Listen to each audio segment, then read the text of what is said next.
One of the most common arguments heard against socialism today is the abstract idea of human nature, this notion that human beings are inherently greedy or selfish.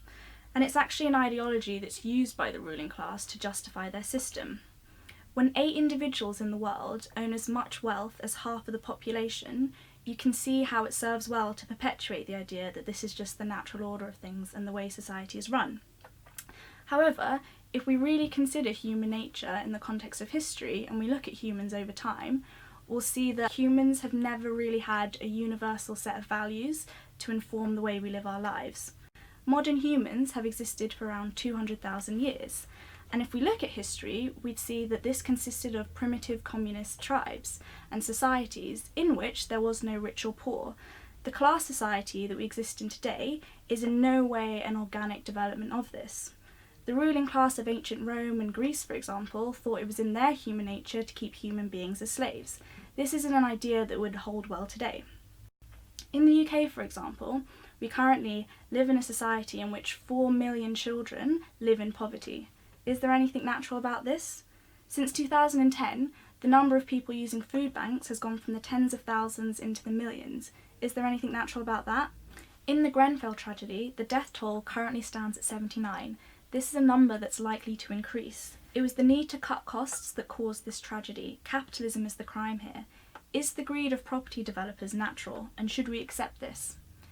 The aftermath of Grenfell saw an overwhelming sense of solidarity erupt throughout the community. There was an abundance of donations and aid that came in from all over the country. It is the merciless actions of the capitalist class that caused that tragedy in the first place, which is the most unnatural thing. We have to understand the question of human nature within the framework of capitalism. The class of exploiters are forced by their position as rulers to act selfishly and greedily. If they did not act ruthlessly, another individual would simply outcompete them by acting in a more ruthless manner. The fact is, if the vast resources of the world were used rationally in order to meet human needs rather than the interests of a few billionaires, everyone on the planet would be guaranteed a decent standard of living.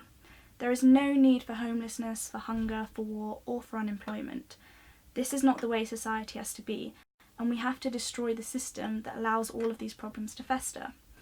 Humans got to the top of the food chain through cooperating with each other. By harnessing our collective knowledge, we can create the necessities of living in order to maximise our comfort. Our relationship to each other, to production, and to the resources at hand create the nature of our morality and our thinking. Human nature is ultimately flexible and based in the material world. We cannot let the ruling class continue to exploit us under the pretense of human nature. Marx explained, it is our material conditions that determine our consciousness, i.e. it is our social environment that determines the way we think, act and feel.